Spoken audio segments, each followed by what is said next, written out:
Welcome to Talking to the Torso. Today I'm talking to Lucy Smith. Lucy is a botanical artist and illustrator at Kew Gardens in London. Luce is an author and also an educator. Enjoy the chat. Hey folks, I'm today here with Lucy Smith. Hey Luce. Hi Daniel, how you going? I'm doing wonderfully. Luce is a botanical artist and illustrator at Kew Gardens in the UK. Greetings from London, sunny London this morning. Seriously? It's a beautiful day out there. A friend just invited me actually to come swimming in the river in the Thames. Oh, is that a good thing or a Yeah, it's okay. I've done it a few times, but you sort of don't put your head under too much. But no, it can be really beautiful actually. Yeah. because in your office, well, your studio at Kew Gardens, you can see the Thames out your window, can't you? Yeah, that's right. It's really nice. Wherever I've lived, I've always lived near water. So yeah, Kew is just downstream of here, where I live on the other side of Richmond. It's a really lovely green space around here. You don't feel like you're in the city. That's But a yeah, weird got the thing that you Thames say 5 minutes that. away. Oh, sorry, I interrupted. No, just saying that the river's 5 minutes away. That's a weird thing that you say that because I've got the same thing about water. Right. Um, Normally about salt water, and I can't go more than a week without seeing the sea. There's something just in organically in me that I just need to Yeah. see salt water. So if I go out west or something, out in the boondocks, I'll look at that hill and I'll think over the next hill is going to be, Yeah. and it's not. And No. I get That's this yeah, kind of thing that I need to yeah. see salt water. I don't know what it's about, but No. I totally agree with you. It's almost like you can't sight yourself unless there's a water course somewhere, whether it's a river or the sea. It's like you need to you orient yourself and I'm the same with swimming. I have to swim. I just have to swim all the time. I okay. mean, it might be laps at the pool, but if I'm by the sea, I'll go in, you know, um, when it's just reached double figures, no colder than that, preferably warmer. So maybe we're just turning into aging hippies now. Yeah. So welcome to having a chat. And I guess the thing that I've been doing with this whole series is talking to a variety of different makers from not only Australia, but around the world and people that I know.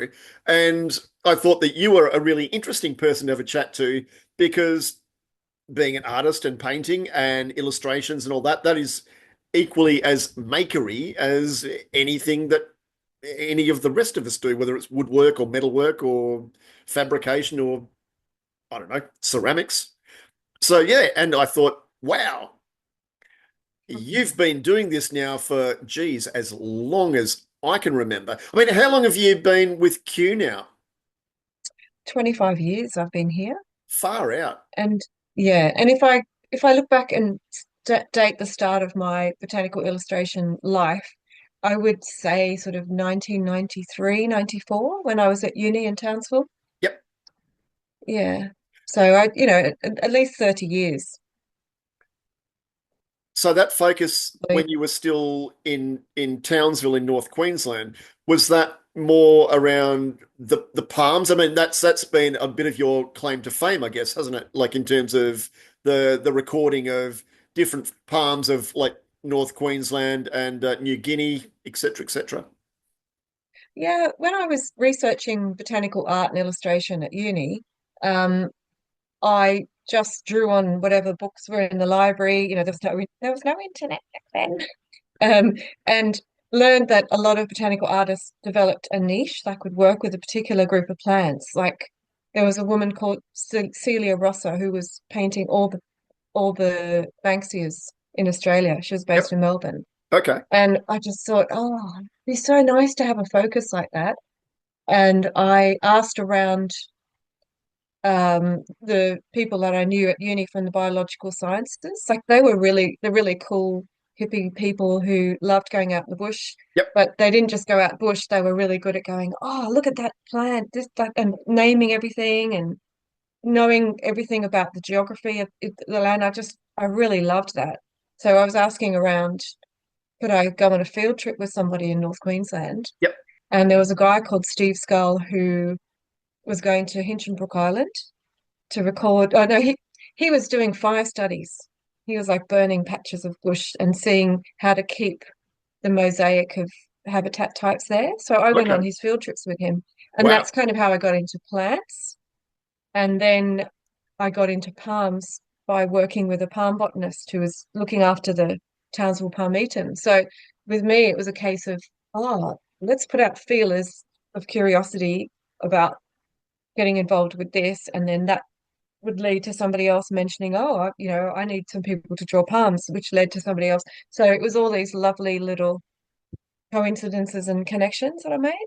So yes, palms ended up becoming my speciality after a few years. And it's so coincidental. I was actually at the Townsville Palmetum the other day. It is just No way. the most beautiful, spectacular place with such Yeah. diversity of plant life.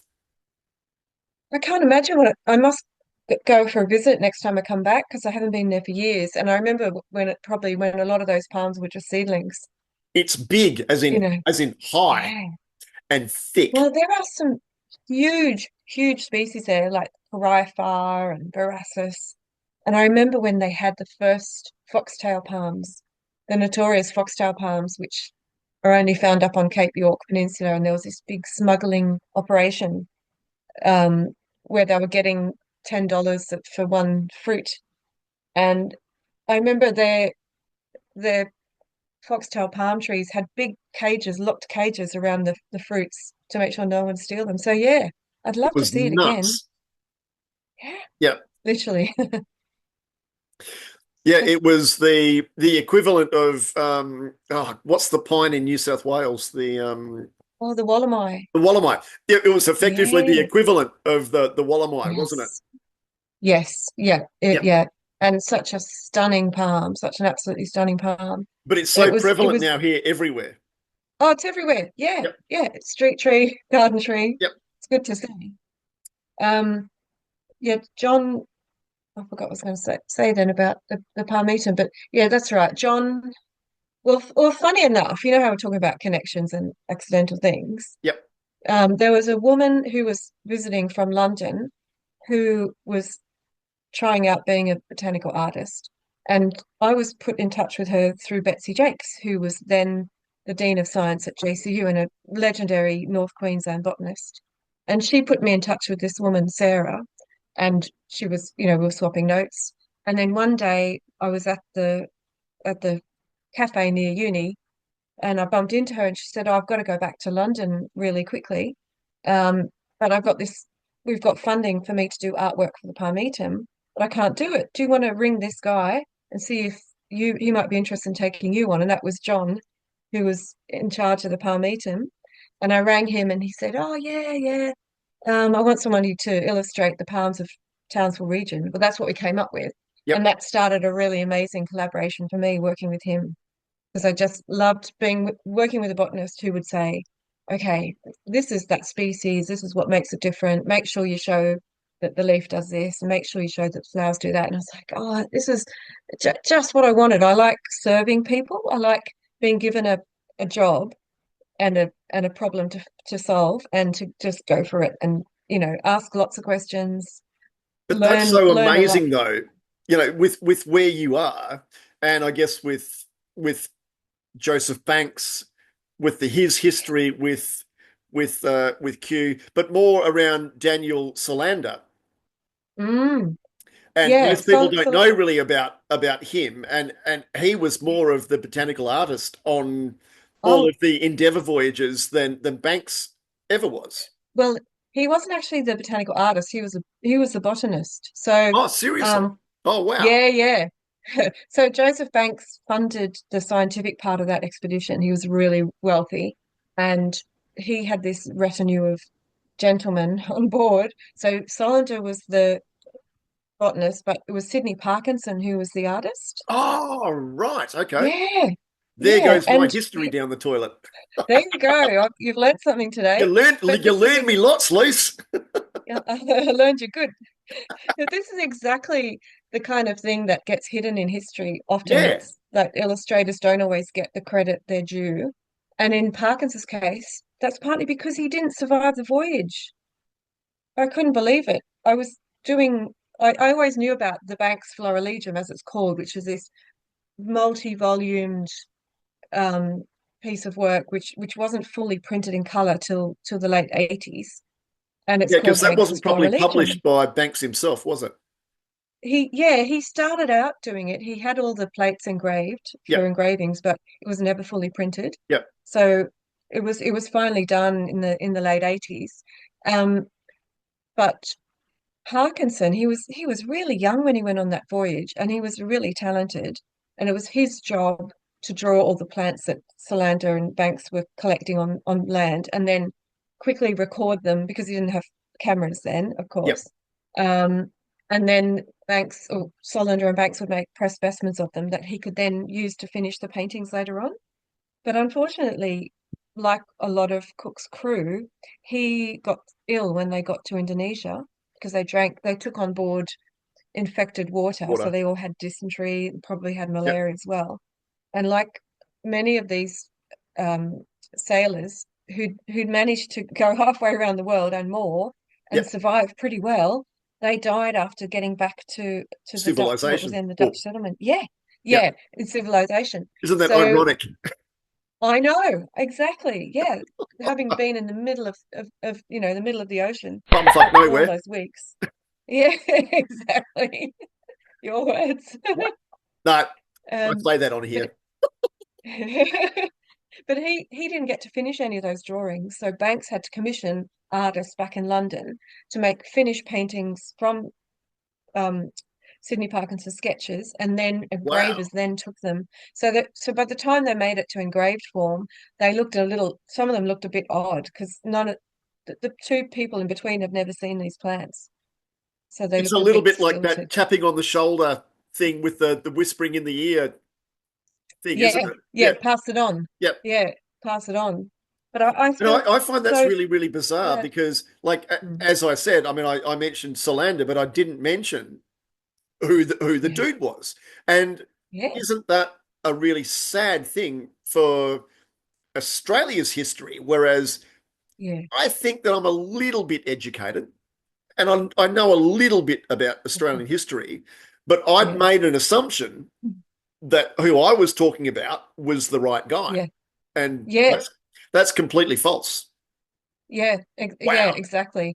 Yeah. Wow. And I think so the reason I was researching Sydney Parkinson was because I got invited when I had only been here a couple of years to go on um, the replica of the Endeavour Yep. and sail from Cairns up to Jakarta, recreating part of Cook's voyage. Oh, in And Indo. so Yep. I got to be Sydney Parkinson, Hmm. and it was filmed as a sort of half reality, half documentary series by the BBC and the American History Channel.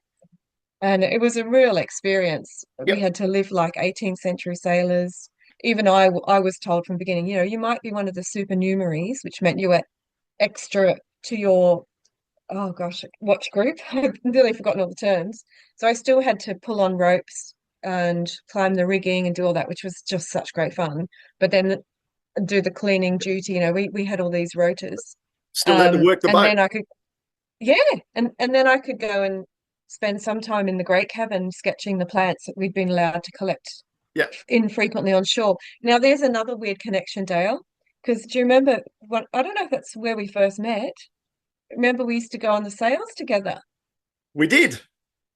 Yeah, and that was Absolutely. We my used to do first Wednesday night sales. Wednesday night sail. And Yep. that was one of my first sailing experiences. Well, it was my first sailing experience. I'd never done it before. So when We've been when doing I was that being for many, many, many, many years. And I think, yeah, you were on the boat and you were yeah, a bit of a greenhorn. oh, totally, you remember. It showed. Well, no, no, no, no. It No, totally showed. You weren't any of the worst. I mean, we had some that we actually had to take back because, Oh no, oh, we had some notorious times, didn't we? but that was all good fun. Absolutely. Yeah. It was great fun, but it was really funny how when they were asking me about whether I was suitable to go on this amazing trip on the Endeavour Africa for 6 weeks, I was like, oh my God, this would mean so much to me because a botanical artist and the history of Oh, illustrating plants in absolutely. Australia.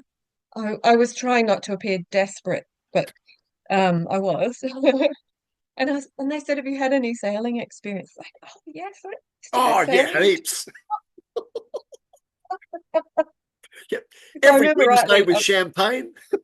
yeah, it's a little bit ornamental, but hey, I did do a bit of work. Maybe I sort of knew port from starboard and bow from stern, but that was about it. The bottom from the top. Yeah, yeah, The wet bit from the yeah, dry bit. great time. That's all good. Exactly, exactly. Yeah. Don't go in the water at this time because that's where the tiger sharks are running, that kind of thing. But that's a really interesting thing that you talk about all of that and it leads to certain places. But you've also had certain mentors, I guess, that you've managed to attach yourself to that has given you real access to, well, to places like Hinchinbrook, but also a lot of the mangrove area around Cardwell, and I mean, particularly thinking about lovely old Margaret. And I mean, yes, I used to Oh, love her to death. She was just such a beautiful, yeah. radical old soul. Yeah, she was amazing. Margaret Thorsborn. I first saw her name on my first time to North Queensland, going up there from Sydney and seeing Hinchinbrook Island for the first time and just being absolutely blown away by how beautiful it was. And then going back to Sydney and finding the book, Hinchinbrook Island, that she and her husband Arthur had written, all about the place. And then it was a few years later when I ended up moving up to North Queensland, going to uni to study visual arts and hooking up to go on field trips with Steve Scull, that he said, oh, after the, well, no, yeah, we'll go to Hinchinbrook, do this field work, and then we go and stay at Margaret's. And I was like, you mean Margaret Thorsborn? Oh, yeah, yeah, yeah. And I could not believe that I was going to meet this person who seemed a bit of a legend who'd written this book and devoted her life to Hinchinbrook Island and conservation of the mangroves in Cardwell where she lived. And that was the highlight of the trip for me was we'd go back to Margaret's and she had this beautiful house in the middle of the Oh, rainforest, which land that she and Arthur had bought and then donated to national yeah, parks. So they just had that little bit, you remember that the little little clearing in enclave. the Yeah, forest. Yeah, and you would drive down this really narrow road, squeezing between trees sketchy because when track. they built the track, they hadn't wanted to remove any trees, so you were squeezing between the trees. Then you get to this clearing, you'd cover yourself in rid before you jumped out of the car, and you'd say, "Ready, steady, go, run!" Run into the house Yeah. to the comfort of the mozzie coils. But yeah, she was by then widowed and living on her own, but she was living in the middle of the forest, this beautiful house which didn't even have glass in the windows. There was a screened bit where she slept to get away from mozzies. Art everywhere, sculpture everywhere, um, Just beautiful little gorgeous. birds Yeah. coming to banana put on the windowsill, and the I was birds still a are. smoker at that stage, so I had to go and I had to navigate that back deck and sit out there Oh, underneath a mozzie coil and yeah, shuffle away. It's like, okay, I'm coming in. yeah, enough to put you off smoking. Oh, mate. Yeah, but she had no electricity back then. She had no electricity at all. She just had her kerosene lamps and Yep. her fridge, which ran on gas, and stove, which ran on gas. So when it got dark and quiet, it was dark and quiet. It was beautiful. And then eventually she got some solar panels. But she lived there till Cyclone Yassi Hmm. in was that 2008, I think? Yeah, it would have been close. Yep. Yeah. And But that pretty that much was that wiped was everybody off the face of the planet oh, it around was there. awful. That was Yep. just awful. Yep. And the house wasn't really repairable. But she was well looked after by national parks. They built her a little house by their station. But anyway, getting back to her influence, she was just such an inspiration, to do with love of nature and conservation. And her trust actually funded those first illustrations that I did for Steve Scull for his little book on Yep. plants in the Melaleuca woodlands. Okay. I'm thinking, I've got it somewhere. Hang on. Oh, awesome. Uh,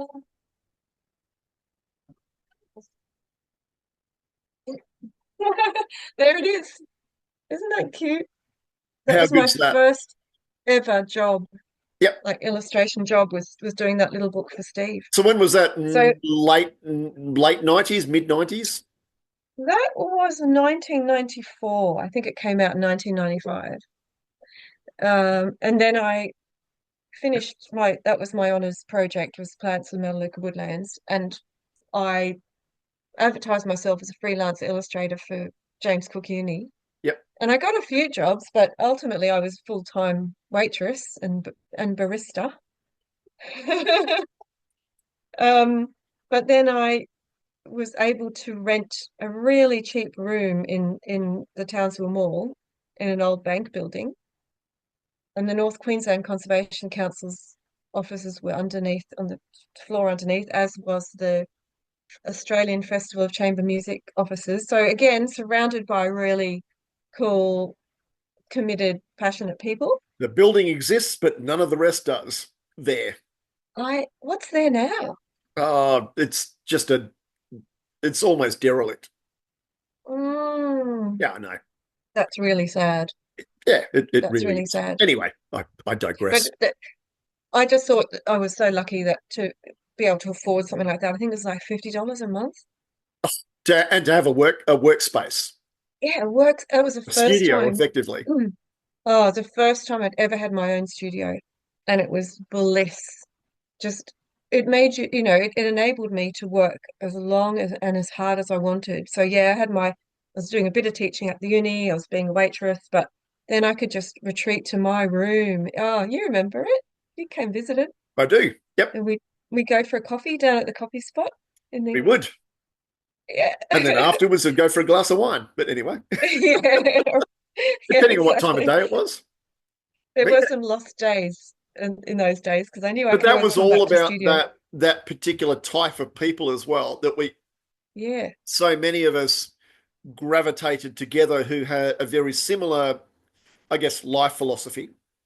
yes, Yeah, and it was a real feeling of togetherness, and I guess that was the yeah. same also with how you find your tribe. It was like all of us vagrants that who showed up in North Queensland, and there Yeah. weren't many of us who knocked around together at that stage who really were from Townsville or North Queensland. We all were, ringers from somewhere. Yeah, And I mean, yeah, I was even further from you because I was originally from Hobart. So, you know, yeah, uh, yeah. not You that beat it's, Sydney. yeah, well, it's not, not that it's a competition, but, Nah, but yes, it is. Um, not competitive at all. but, but it Yeah, was really interesting around mm, having those like people who had, I mean, we had certain philosophical alliances and agreements, but we also then had a lot of that artistic stuff as well. And I mean, I yeah. didn't even really say to anybody that I was doing much woodworking and all that sort of stuff, but I was always doing that in the background. I didn't know that. No, Yeah. I didn't know that at the time. Yep. I Yeah. was always doing that. Yeah. Mm, And had been doing that on and off for, however long. And it's so interesting with so many of us out of that group mm. are really still either in the academic area or Yeah, in the arty-farty making area, or both. yeah. Um, And it was actually music that brought us all together. well, it effectively was with the folk club, wasn't it? Yeah, yeah, And with yeah. certain people that we knew, and yeah, Mhm. getting We'd meet up together on every other Thursday and well, it listen was to on a music Thursday and or then on a Saturday or a yeah, Friday night at whoever's yeah. place, and Oh, whoever would pull out a the guitar, and parties. yeah, Well, you'd never go to a party where there weren't at least three guitars and a couple of tin whistles on the go and everybody joining in singing. Oh, and fiddles. That was just standard, wasn't it? Well, with It Jimmy, was so the fiddle. Oh yeah, yeah, yeah. It was so brilliant. It's almost like we had to make our own entertainment, didn't we? Because the mainstream there was sort of okay, university people going out, you know, to nightclubs, which wasn't really our scene. And then the really kind of rough pubs, which But North occasionally we'd Queensland at go that to, but stage was also a very conservative place. yeah, And at the yes. back end of that stuff in the mid to late 90s is when all of the One Nation big change Oh, to yeah, politics happened yeah. in Queensland. And that was a big flip, which was Well, really because interesting. well, when Um, I got there, everybody still talked about the Joe days. Everybody talked about the Joe Bjelke Peterson days yep, and how it was like living under a police state and how ultra conservative it was. And then Labor had gotten in and it become mu a much nicer place. But everybody was so grateful for that. yep. But And it that was the sounds like, Goss days and all of that sort of stuff. And yes, and for it those sounds like people then for it was, outside of Queensland and outside of Australia, we had a radical change where we had a very, very conservative government here in Queensland for 30 years, probably longer, but it was corrupt. Let's call a spade a very spade. good. And Yes. without getting political about it, because that's not what I'm really keen on doing with this sort of stuff. But yeah, I think that that's what grew a lot of us in terms of the way that we then reacted to the world, and may have now influenced where we're all at kind of now. And I mean, we're both over the half century, and we've seen a bit of the world, and we now know a little bit about how the world operates. And I still like making shit. Yeah, yeah. That's never gone away. No, no, That's never gone it, away. that No, still is the thing that fills me with joy. And yeah, absolutely. I make a living out of it now, and you do too. Yeah, yeah, yeah. And I think maybe during those times where we were in Townsville creating our own entertainment and creating our own family and connections, it gave us the sort of trying to think of the word being over being over the half century. Um, it gave us the Courage, um courage, thank you, courage. to dream big Yeah, and to go, I know this is absolutely crazy, but I've always wanted to be an artist or an illustrator. Okay, well, what have I got to lose? I'm yeah. just going to give it a go. And then here we still are. We're still doing it. So it is great. It is really Yep. good. And you're working in the place that what was her name? Princess Augustine? Was that her name? Yes. Oh gosh, I'm really bad on my Q history, but yeah, Augusta. I Yep. can't remember if she was the She was wife of the King George. No, was that And then Charlotte? Banks was the But one who then planted most of the stuff oh, yeah. afterwards. So it was a royal garden, and it was at that time the summer home of King George the Third. And he, when Banks came back from that trip to Australia, and with 30 brought back 30,000 plant specimens, and we won't talk about the rest of the history because that's not so great. He was a real But celebrity, and 30,000 though. I mean, that is yeah, 30,000 freaking pressed specimens. sensational. Yeah, and it's pressed specimens, which you can then go on to study, and that's what I draw from for all my scientific illustrations now. There's over 8 million pressed specimens in the herbarium at Kew, and that was started by Banks on the back of that that voyage. That boat. So Yep. the history of Kew Gardens, where I'm now working as a freelance artist, it would not be what it was without that voyage. So there's so many weird connections and circling backs and historical links. So yeah, Banks became the first unofficial director of what's now the Royal Botanic Gardens Kew. So he commissioned people to collect plants from all over the world and send them to him, like living plants to put in the garden, but also pressed specimens. And we were talking about Margaret Thorsborn, Yeah. beautiful Margaret. Yep. Her. father or grandfather, I can't remember, was a collector for Ferdinand von Mueller, who was a collector based in Victoria in Australia, who would send specimens back to banks. Wow. So yeah, So he had like this network of the people. yeah, just that, we were talking the other day about those degrees of separation and those links and all that Yeah, sort of stuff. yeah, How bizarre is that? Oh, that's yeah. wonderful. I know, it's great. And botany does that to you. That's one of the things I loved when I got into botanical art was it connected you with people all over the world, and all you had to do to feel at home when I came traveling in late '99, all I had to do whenever I went to a new place was go and find the botanical garden, and I'd feel at home, and I'd you know contact people ahead of time and say, I'm coming to visit. Would you mind if I met with you? And you'd have this common language. So it's a really nice connection. So whenever I go anywhere, I go to the botanical garden or find out about the local plants.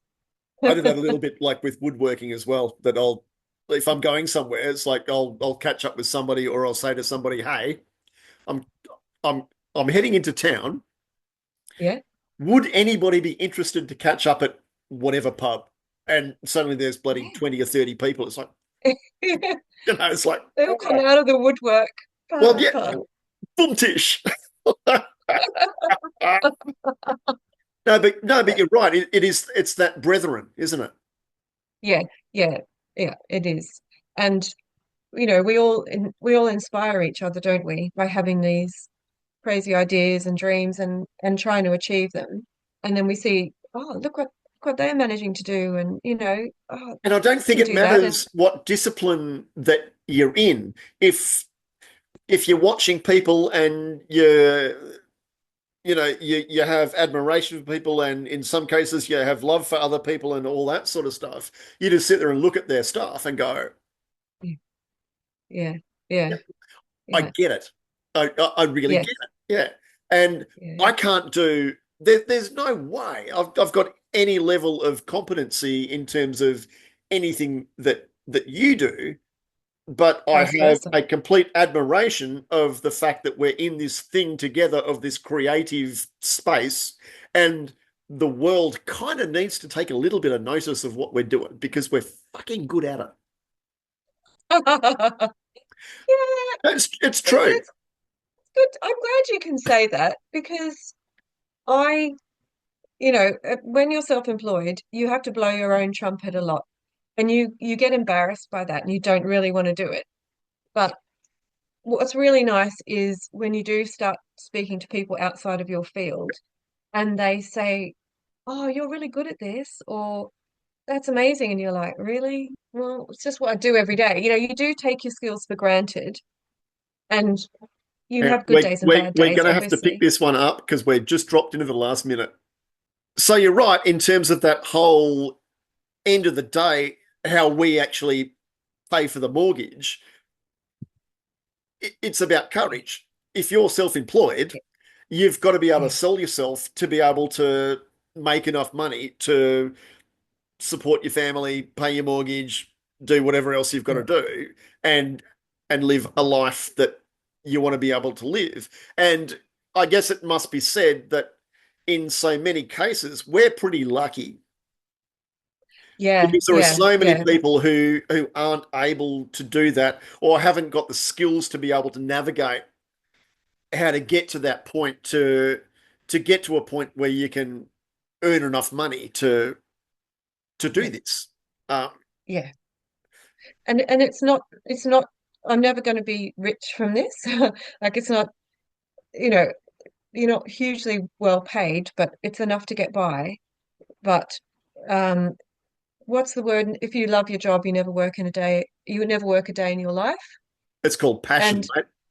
yeah, yeah. And I have good days and bad Yep. days. And honestly, some bad days, I think, what am I thinking? Why don't I just go and get a normal job? This is too hard. And then sometimes it's getting people from outside who might visit me. Let's say, some old friends might come to Kew and I'll show them around. Say, oh, you're so lucky that you work here. And I'll be like, yeah. And then by the end of the visit, I'll be like, yeah, I'm really lucky. and I start appreciating again what it is And that but I that's the do. irony, and that's the irony about all of this sort of stuff, particularly when you work for yourself, um, is that you're a freelancer. So Yep. so you've been doing this freelancing to Kew Gardens for 25 years, a quarter Yeah. of a century, and you don't actually have tenure. I know it's crazy. It is frustrating and crazy. And again, without And getting political about all of that sort of yeah, stuff, that becomes really, really hard. That yeah, you're part of the face of the botanical illustration part of yeah. not only Kew Gardens but of the UK. I Um, know. and you still don't have a permanent job. No. And A bit when you sucky. talk about when you talk about us being hidden away, we are hidden away. And so I make it my job, if you like, to do as much promotion work as I can to highlight what botanical artists do at Kew. Um, and we get a little bit more exposure now, but that's about as far as it's gone. But I have tried to use everything that all the benefits of being there to do stuff like teaching. So I do a lot of teaching. That's one of my main income streams now is teaching. And I wrote a book that was an outside publisher commissioned me to write a book, which came out last year.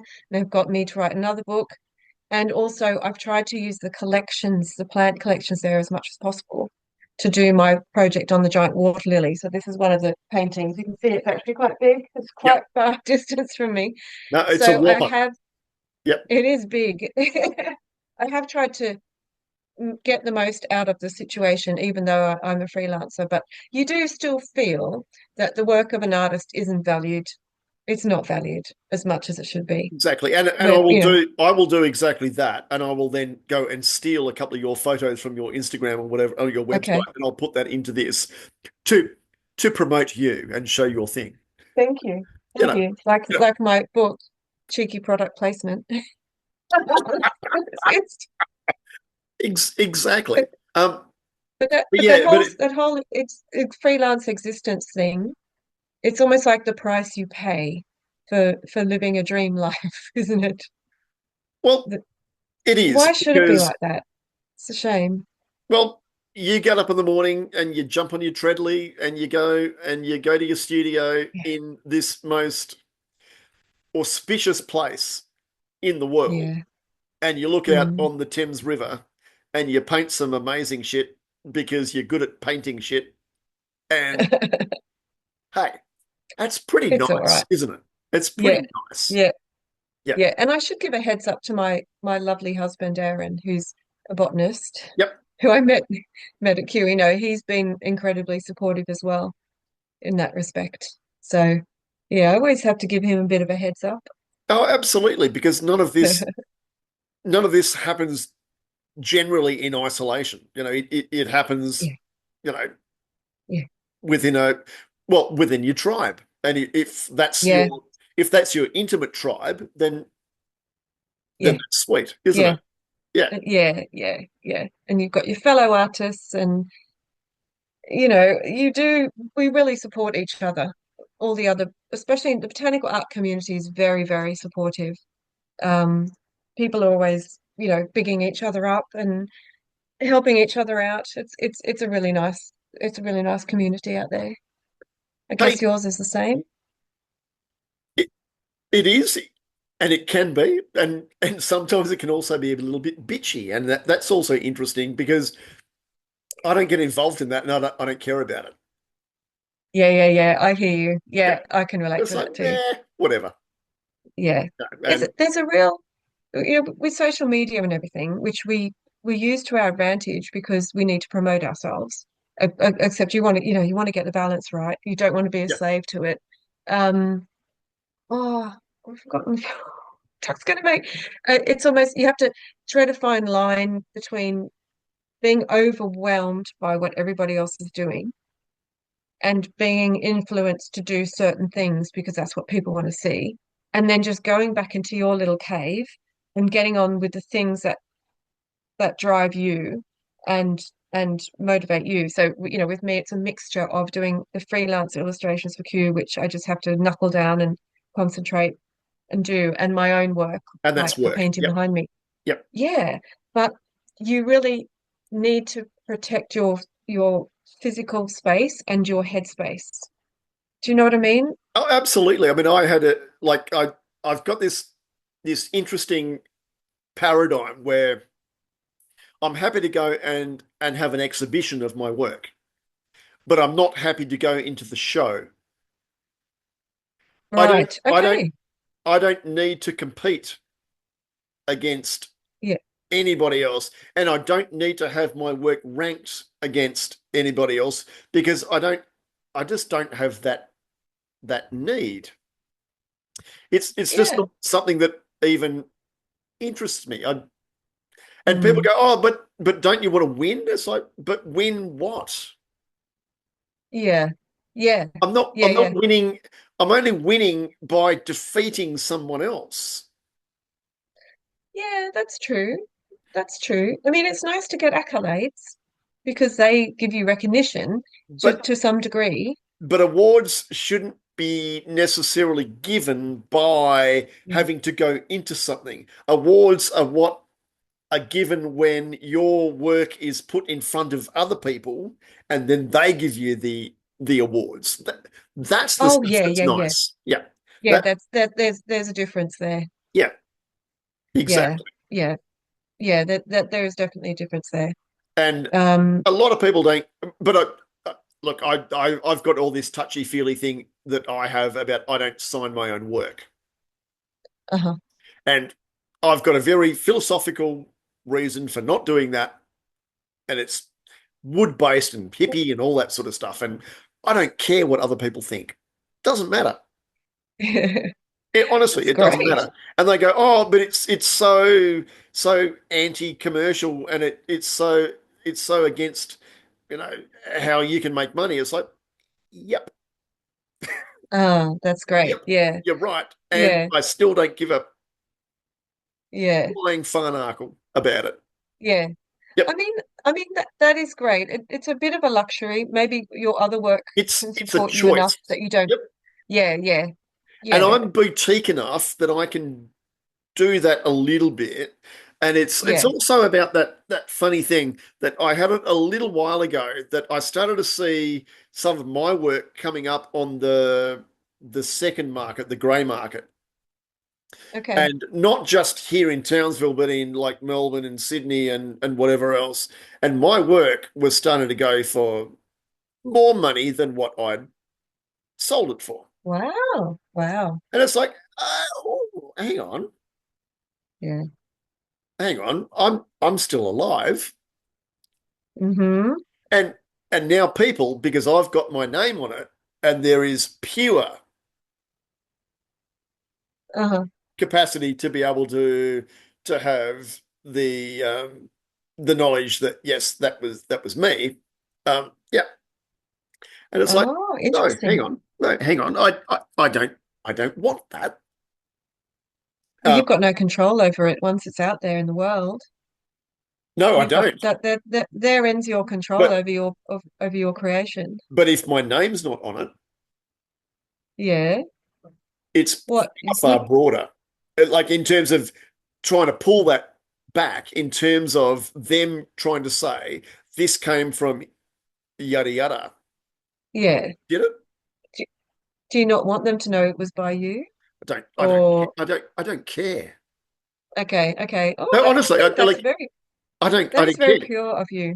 Yeah, But that is at the very end of the pure and day, the thing that I made was what I made, and I love to make it yeah, then. yeah, And yeah, whoever I sold it to, or whoever yeah, got yeah, that thing from me. yes, yeah, And yeah. yep. But And I it is a bit of a luxury that I'm doing it, but at the end of the day, again, I don't care because the first transaction is from mm, me. yeah, yeah, and it's not even like if you go back to not just the transaction but the creation, you got the joy out of creating it. I remember though saying to a friend, it was actually my botanist friend John. I said, "Oh, I don't care what people think about my artwork because I just love making it." And but he did say to me, "Oh, come on. Of course you want someone to look at it and like it." And I was like, "Yeah, I do actually." Like you can't deny that you get pleasure and fulfillment out of other people's recognition of your work. Because why are you No, making it if not absolutely. for other people to look at it? So we don't deny that, but it's you know, well, it's different with as an illustrator because you're performing a service for someone and you're giving them a product and you want to be happy with the end product. That's fine, but with anything that you do, I reckon like 90% of the joy is in making it. And then the little cherry on top is that other people like it. Yeah, And then you kind of go, oh, phew. Like you do want the relief. approval and yeah, yeah, you want approval and recognition. You can't deny that. But but often once a piece is gone, or if it's something I've sold, once it's sold, I don't really want to think about it anymore. It's finished. Yeah, Yep. yeah. And people used to always say to me, "Do you have your own artwork on the walls at home?" And I'm like, "No, no." And because I'll just be looking at them with a critical eye all the time. There's only one piece of mine I've got on the wall, and that is the first one in this series of the giant water lily leaves, the purple one. Oh, yeah, yeah, yeah. And I had a print. I get half-size prints of those, and I had it framed for an exhibition. And then I brought it home, and I had nowhere to put it, so I just chucked it on the wall. I'm like, I actually like looking at that, Yeah. and that makes me so happy that I've got something I'm satisfied with because that's quite rare. Well, I've probably got, if I'm looking here in the lounge room, Yeah. I've got two things here that I made. Uh-huh. Um, basically because I can't bloody sell them. Okay. Or no, or more to the point, they didn't sell straight away. So Yeah. it was about that thing straight away of like, oh no, if you buggers won't bloody buy it straight away, you know Mm, what? mm. I actually like it Yeah. and I'm going to keep it. Yeah. So I've got Yeah. two Why not? things. Yep, and Uh-huh. Okay. that's pretty much it. But Uh-huh. my mum's got nothing that I've made. My brother's, Mm. oh no, I think my brother's got one thing that I've made. But in Mm-hmm. terms of that sort of interfamily Mm. stuff, yeah, I haven't been one of those people who have just like invaded family with wooden Yeah. crap or painting. Okay. Yeah.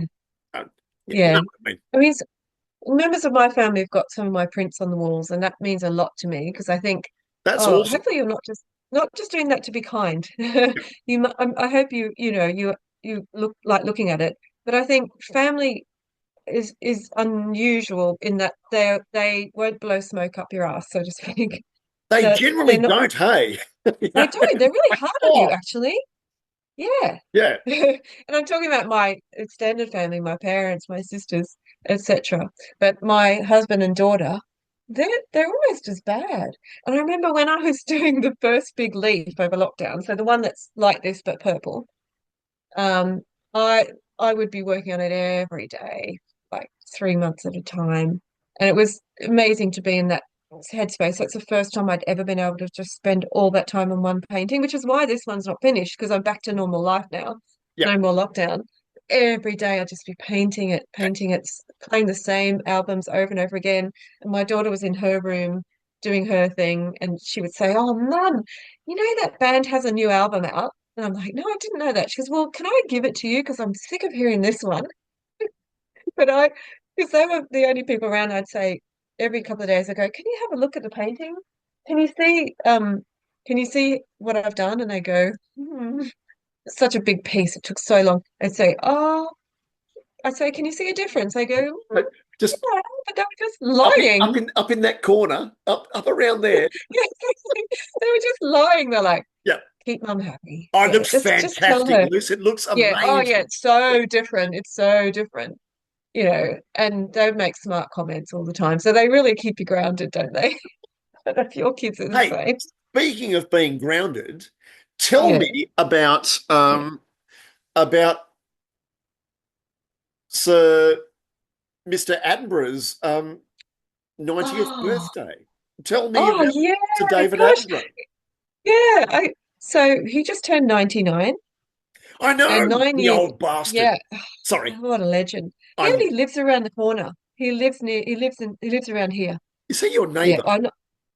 Well, yeah, not quite. I mean, same suburb. I don't know exactly where he lives. I've never stalked him or anything. No, But Luce, say yes. Say yeah. He's just around the corner. yep. Hang on. This is Have a now going cup to of go tea in the with him. thumb. This will be in the thumbnail.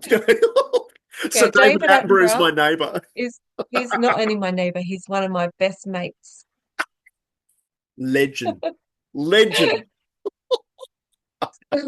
So somebody at Kew who's involved with carnivorous plants said to Yeah. me, it's David Attenborough's 90th birthday soon, and we want to present him with a painting for his birthday Okay. of a plant which is named after him, which is a nepenthes, a pitcher plant. You know, the carnivorous plants with those beautiful pitchers Yep. that Yep. catch Yep. insects. Would you like to do it for us? And I was like, yeah, I'd love to. So unfortunately, I couldn't go to the Philippines and see it growing on the side of a cliff, but they gave me lots of photos. And I created this painting, and it was presented to him at their annual meeting, which was happening at Kew Gardens. So yeah, they made prints of it for all the members, and David and I signed them together. We signed these limited edition Oh, prints. Yeah. And yeah, I got to meet him. It was the second time I'd met him, and I was too starstruck to say, could somebody please take a photo of me and him? Because I just at the time he had so many people crowding around him, and I thought I don't want to bother him, I don't because just everybody was like fawning over him. But I okay. wish I had got a photo. But the first time I met him, Yeah. he'd come to the Kew Herbarium where all the specimens are, where I work at Kew, and he was doing a program about banks. Here's banks again. Yep. And Well, somebody that's from the just so media far up department, your alley. It's not funny. someone from the media said, would you like to come and meet him and tell him about your time on the Endeavour? And I was like, yes, please. So I went to the herbarium, and by that point he was probably only 80. It was a long Oh, time, and he was sort of leaning on the cabinet, and I was showing him my 19 paintings. years ago. Yeah, right. Yeah. And I found the photo. The photo popped up the other day. I'll try and get it to you. And I look a lot younger and skinnier. But I also look very starstruck because somebody was able to take a photo. So yeah, to be in his presence was just amazing. And That's just so wow, isn't it? yeah. And it brings me back to people we started talking about, like Margaret Thorsborn, Yep. because here was this lady living in the middle of the rainforest in Queensland, not just doing her own thing quietly, doing her conservation work and making people aware of this awful resort that was going to be built there, and quietly, unassumingly fighting her fight. And there were people around Just her like, feisty, feisty, gorgeous old oh, lady. so gorgeous, but in a gentle way. Like she would deliver her lines with, oh, I'm just a sweet little old lady with white But the hair. thing is, But though, that she but would the things genuinely she'd said, come and she'd give you a cuddle. yeah, yeah, Yeah. yeah, she was But so gorgeous. only if she liked you. Oh yeah, absolutely. She took you in straight away if she liked you. Yeah. But she knew all the naturalists in the area of North Queensland, Yeah. like Clifford and Dawn Frith, who'd done all the work with bowerbirds, and Bill Cooper, the artist, whom David Attenborough worked with.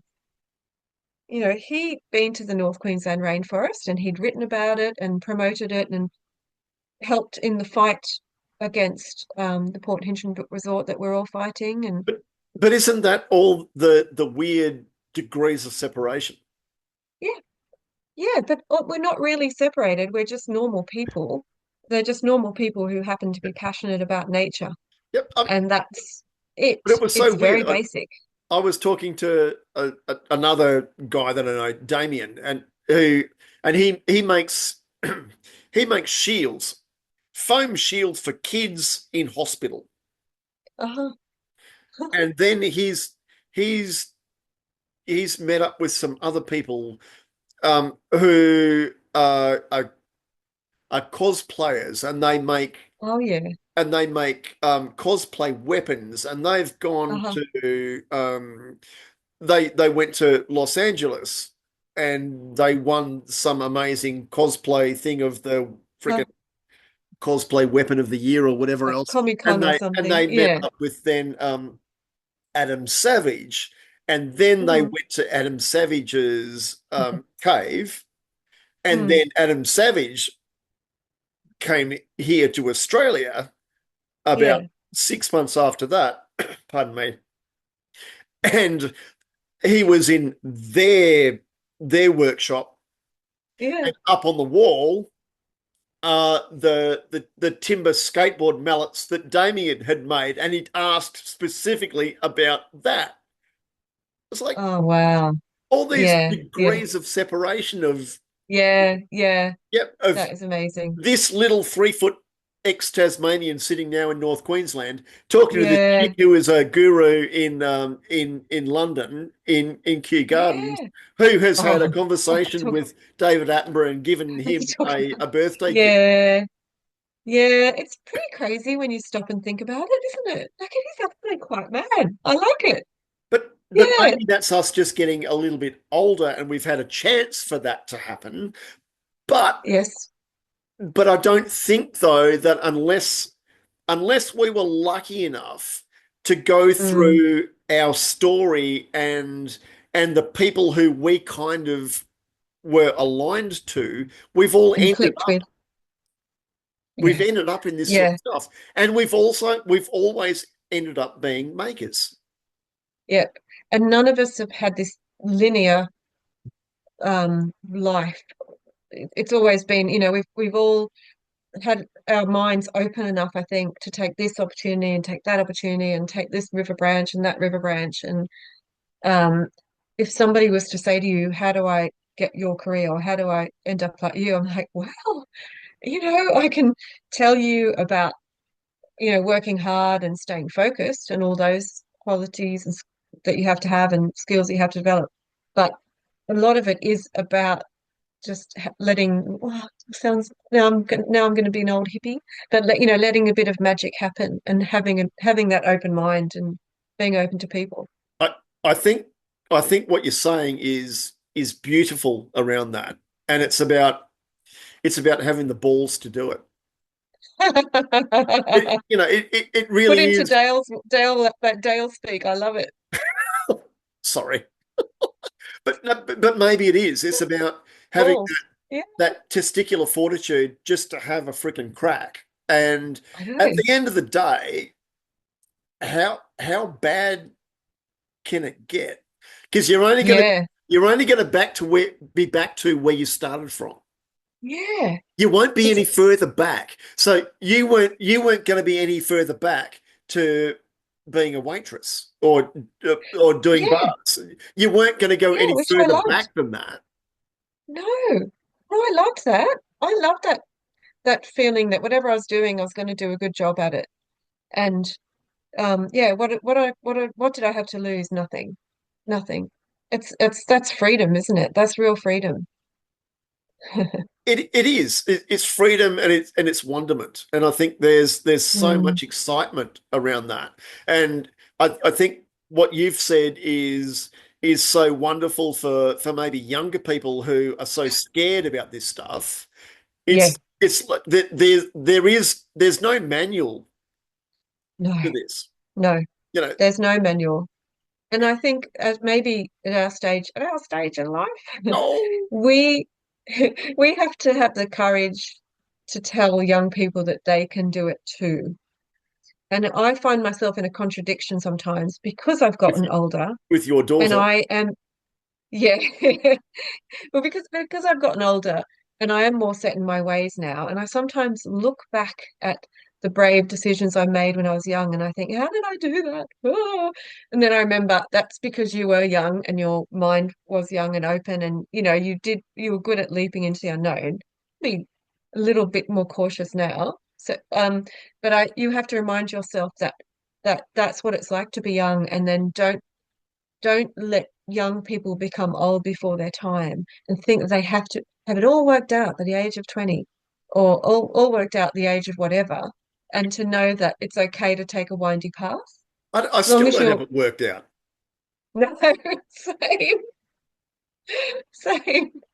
Yeah, but the Yeah. other thing is, though, it doesn't matter. And No.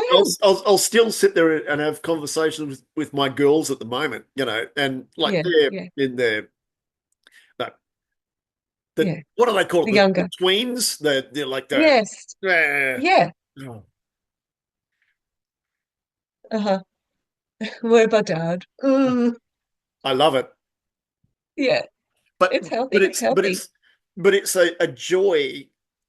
It's a Mm. joy talking to them because they're both actually completely different. Yeah. And Great.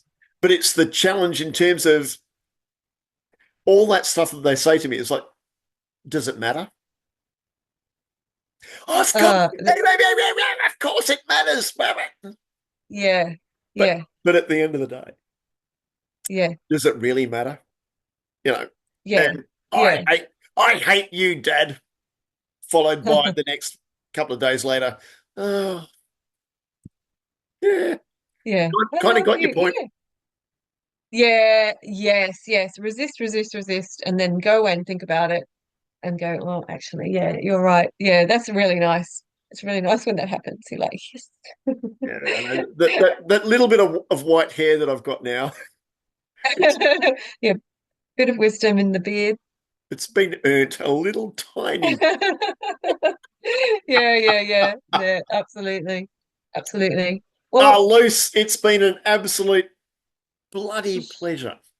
you too. Thank you. And What you've what's your you last what's your last word of wisdom to new makers? to new makers. Yeah. To Have patience. anybody who is in like high school and Yeah. they're Okay. doing art or Okay. they're doing metalwork or they're doing whatever, and they just don't get the rest of school. Yeah. Oh, well, I would say if you found something that you love doing, you are a very lucky person.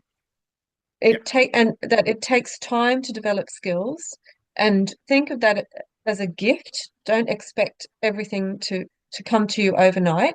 So be willing to put the time in, and you won't regret a minute of it. Not a minute of that will be wasted because you'll enjoy it. Plus, you'll that's a beautiful thing about making. Every single hour you spend on it is an hour that you improve.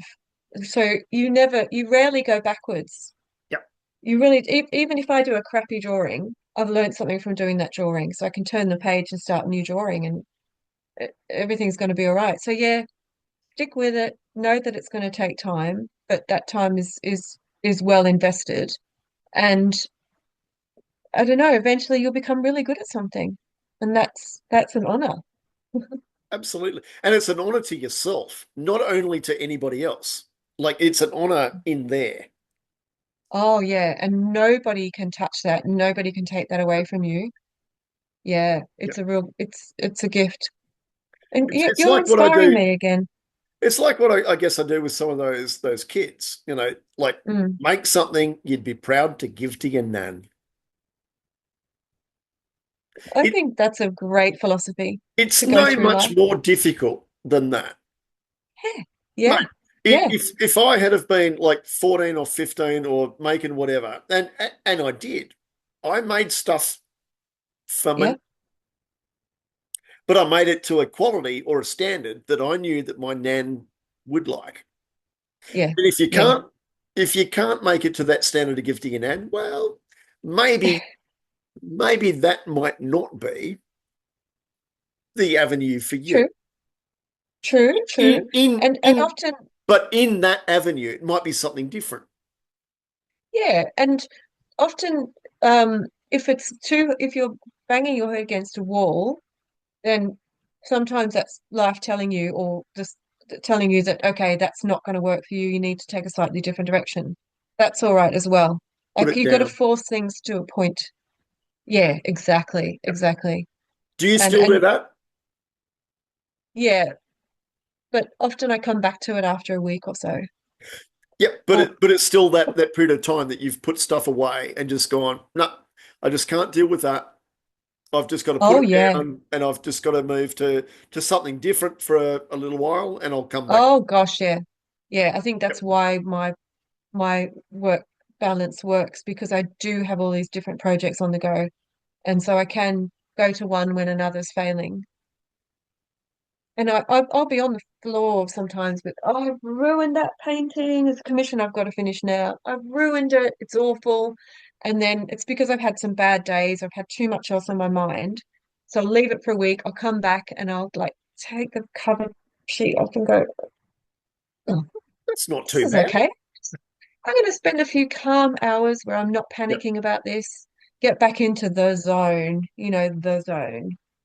And then everything feels great again. So yeah, big lows and big highs. Lucy Smith, you're a legend. Dale Caldwell, so are you. Hey, thank you so much for having a chat. My This has pleasure. been Thank so you. much fun, and the Yeah. stuff you're doing over there is just absolutely gorgeous. Oh, thank you so much, Dale. All right, mate. Hey, love you. Lots Talk of to you love. soon. You Hey, too. I for all those other folks watching along and all that sort of stuff, I'm going to whack some photos down around yonder and that way and that way. You know, the fucking hand thing's a bit sketchy. Um, but yes, and I'll hook up to lucytsmith.com. That's it. All right, Thank mate. you. Love ya. Bye. See You ya. too. Bye. Lucy is such an amazing artist. Her work is displayed all over Europe. She has published a number of books and she teaches across Europe and also back within Australia. If you'd love to support my channel, please consider joining a membership, and that would be wonderful. That helps everything to go tickety boo. All right, next time. Thank you.